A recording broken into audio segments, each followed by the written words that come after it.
एक बार मृत्यु के देवता ने अपने एक दूत को धरती पर भेजा। एक स्त्री मर गई थी, उसकी आत्मा को लाना था।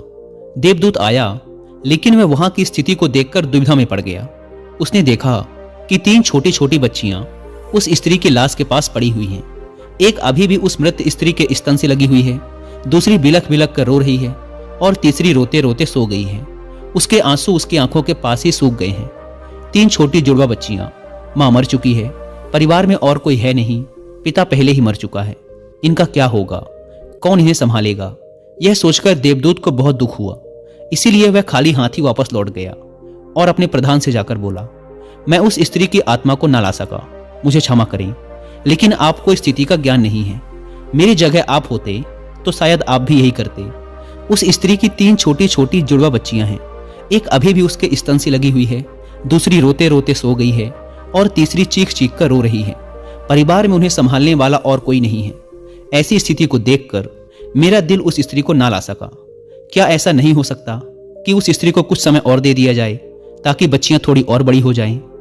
यह सब सुनकर मृत्यु का देवता जोर से हंसा और बोला, तो तू ज्यादा समझदार हो गया है। उस परमात्मा से भी जिसकी मर्जी से जीवन मिलता है और जिसकी मर्जी से मृत्यु। तूने पाप तो बहुत बड़ा किया है और इसकी तुझे सजा मिलेगी, और सजा यह है कि तुझे पृथ्वी पर फेंक दिया जाएगा और तू तब तक वापस नहीं आ सकता जब तक तू अपनी इस मूर्खता पर 3 बार हंस नहीं लेगा। देवदूत राजी हो गया इस सजा को भोगने के लिए। उसे पूरा भरोसा था कि सही तो मैं ही हूं, फिर हंसने का मौका ही क्यों आएगा। देवदूत को जमीन पर फेंक दिया गया। ठंड का मौसम था। वह एक सड़क के किनारे नग्न अवस्था में पड़ा हुआ था। उसी समय एक चमार वहां से गुजरा। वह कुछ पैसों की व्यवस्था करके ठंड के मौसम में अपने बच्चों के लिए गर्म कपड़े और कंबल लेने बाजार जा रहा था। रास्ते में उसने एक नग्न व्यक्ति को ठंड में ठिठुरते देखा तो उसे उस व्यक्ति पर दया आ गई। उसने अपने बच्चों के लिए गर्म कपड़े और कंबल लेने के बजाय उस नग्न देवदूत के लिए कपड़े और कंबल खरीद लिए। उस नग्न व्यक्ति ने कहा, मेरा कोई घर परिवार नहीं है और ना ही रहने की व्यवस्था है। इस भयानक ठंड में मैं क्या करूंगा? चमार ने कहा, तू चिंता मत कर, तू मेरे साथ मेरे घर में रहना, लेकिन ध्यान रखना, मैं अपने बच्चों और पत्नी के कपड़ों के लिए जो पैसे लाया था उससे मैंने तेरे लिए कंबल और कपड़े खरीद लिए हैं और अब तुझे घर भी ले जा रहा हूं। इसीलिए मेरी पत्नी गुस्सा जरूर होगी और शायद भला बुरा भी कहेगी, लेकिन तू परेशान मत होना, कुछ दिनों में सब कुछ ठीक हो जाएगा। उस देवदूत को लेकर चमार घर पहुंचा। अब ना तो चमार को पता था कि जिसे वो ले जा रहा है वो देवदूत है, और ना ही पत्नी को पता था कि जो आया है वो देवदूत है, जिसके आते ही घर में खुशियों की बाढ़ आ जाएगी। जैसे ही चमार देवदूत को लेकर घर पहुंचा और पत्नी को सारी घटना बताई, पत्नी तो गुस्से से आग बबूला हो गई। वह चमार पर बरस पड़ी। बहुत भला बुरा कहा उसने, बहुत चीखी चिल्लाई। उस दिन देवदूत पहली बार हंसा। चमार ने पूछा, क्या बात है, हंसते क्यों हो? देवदूत ने कहा, जब मैं 3 बार हंस लूंगा तो हंसने का कारण भी बता दूंगा। देवदूत पहली बार हंसा क्योंकि उसे लगा कि चमार की पत्नी ये नहीं देख पा रही कि घर में देवदूत आया है, जिसके आते ही घर में हजारों हजार खुशियों के द्वार खुल जाएंगे। लेकिन उसकी भी गलती ना थी। व्यक्ति देख ही कितनी दूर तक सकता है। वह तो बस इतना ही देख पा रही थी कि बच्चों के कपड़े और कंबल चले गए। जो खो गया उसे तो वो देख पा रही थी, लेकिन जो मिला है उसे वो ना देख सकी। तो देवदूत हंसा। उसे लगी अपनी मूर्खता कि ये पत्नी भी नहीं देख पा रही कि क्या घट रहा है। अब क्योंकि वो देवदूत था, इसीलिए सिर्फ 10 ही दिनों में उसने चमार का सारा काम सीख लिया। वह जूते बनाने लगा और सिर्फ कुछ ही महीनों में उसके जूते इतने बिके कि चमार अमीर हो गया। साल भर में तो सारे देश में ये बात फैल गई कि उस जैसे जूते कहीं और बन ही नहीं सकते। राजाओं और सम्राटों के जूते अब उसके यहां बनने लगे थे। चमार के घर धन की बारिश हो गई। सब बहुत खुश थे और सब कुछ बहुत अच्छा चल रहा था।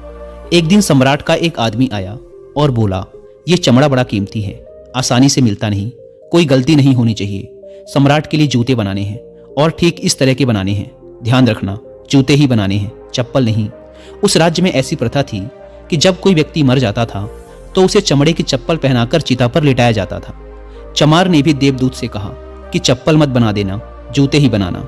सम्राट का स्पष्ट आदेश है, और ध्यान रखना, चमड़ा सिर्फ इतना ही है, कोई गलती मत करना, वरना बड़ी मुसीबत में फंस सकते हैं। सम्राट का काम है। इतना कहने के बाद भी देवदूत ने उस चमड़े से चप्पल ही बनाई। जब चमार ने देखा कि देवदूत ने जूते की जगह चप्पल बनाई है तो वह आग बबूला हो गया। वह गुस्से में इतना पागल हो गया कि डंडा लेकर देवदूत को मारने दौड़ा। उसने कहा, तुझे बार बार समझाया था कि जूते ही बनाना, लेकिन तूने चप्पल बना दी। अब सम्राट हमें छोड़ेगा नहीं, तू तो मरेगा ही, लेकिन साथ ही मुझे और मेरे परिवार को भी फांसी लगवाएगा। इतना सुनते ही देवदूत खिलखिलाकर हंस पड़ा।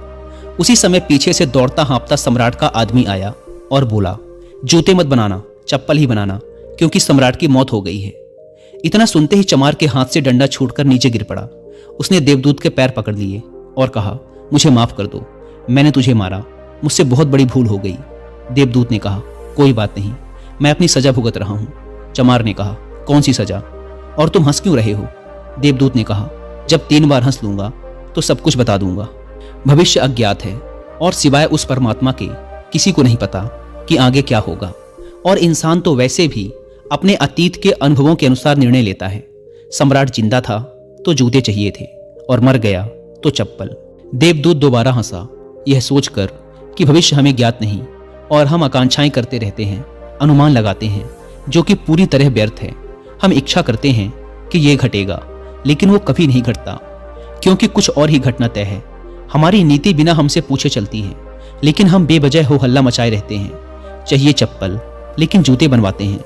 मरने का समय नजदीक आ रहा है, लेकिन हम जिंदगी का आयोजन करते हैं। तो देवदूत को लगा कि मुझे क्या पता कि उन लड़कियों का भविष्य क्या होगा, मैं बेवजह ही बीच में पड़ा। यही सब सोचकर अपनी मूर्खता पर आज देवदूत खिलखिलाकर हंसा था। इसी प्रकार कुछ वर्षों बाद एक तीसरी घटना घटी। देवदूत चमार की दुकान पर बैठा जूते बना रहा था। तभी वहां 3 जवान लड़कियां एक बूढ़ी औरत के साथ आईं। उन तीनों की शादी होने वाली थी, तो वो अपने लिए जूते का नाप देने आई थी। देवदूत उन्हें देखते ही पहचान गया कि ये वही तीनों लड़कियां हैं जिन्हें वो उनकी मृत मां के पास छोड़कर आया था, जिनके कारण आज वो ये सजा भुगत रहा है। वो तीनों देखने में स्वस्थ थी, सुंदर थी, और उन्हें देखकर लग रहा था जैसे वो किसी बड़े घराने में पली बढ़ी हों। उसने उनसे पूछा, तुम्हारे साथ ये बूढ़ी औरत कौन है? बूढ़ी औरत ने जवाब दिया, ये मेरे पड़ोसन की लड़कियां हैं। बचपन में ही इनकी मां की मृत्यु हो गई थी। बेचारी बहुत गरीब थी, उसके पास खाने को भी ना था। उसके स्तनों में इनको पिलाने के लिए दूध भी ना था। वो इन्हें दूध पिलाते पिलाते ही मर गई। मेरी कोई संतान ना थी, इसीलिए मैंने इन्हें अपने बच्चों के रूप में अपना लिया, और अब इनका सम्राट के खानदान में विवाह होने जा रहा है। देवदूत ने सोचा, अगर इनकी मां जिंदा होती तो ये तीनों बच्चियां भयानक गरीबी, भूखमरी और दरिद्रता में बड़ी होती, पर क्योंकि मां मर गई, इसीलिए इनका लालन पालन इतने धनी परिवार में हुआ, और अब इस बूढ़ी औरत की सारी धन दौलत की यही तीनों मालकिन है।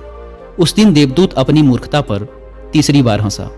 उसने उन तीनों लड़कियों के लिए अब तक के सबसे शानदार जूते बनाए और चमार से आकर सारी बात कह सुनाई कि ये 3 कारण थे मेरे हंसने के। मेरी गलती थी जिसकी मुझे सजा मिली। अब मैं समझ गया हूं कि नियति सबसे बड़ी है, और हम सिर्फ उतना ही देख पाते हैं जितना हम देख सकते हैं, और जो हम नहीं देख सकते वो बहुत बड़ा और विशाल है, और जो हम देख सकते हैं उससे हम उस बात का सटीक अंदाजा नहीं लगा सकते जो घटित होने वाला है। मैं अपनी मूर्खता पर 3 बार हंस चुका हूं। मेरा दंड पूरा हुआ, इसलिए अब मैं चलता हूं। और देवदूत वहां से चला गया। दोस्तों, इस कहानी से सीखने वाली बात यह है कि आज घटी घटनाओं को देखकर हम इस बात का अनुमान नहीं लगा सकते कि यह घटना हमारे लिए अच्छी है या बुरी। इसका उत्तर तो भविष्य की गर्त में ही छुपा है। इसलिए हर घटना पर अच्छी या बुरी की प्रतिक्रिया देना व्यर्थ है। हमें बस जो हो रहा है उसका साक्षी बनने का प्रयास करना चाहिए। गौतम बुद्ध भी अपने उपदेशों में यही कहते हैं कि ना तो अतीत के लिए पश्चाताप करो और ना ही भविष्य की चिंता। बस आज में जियो, इस पल में जियो, और इसी के साथ एक हो जाओ।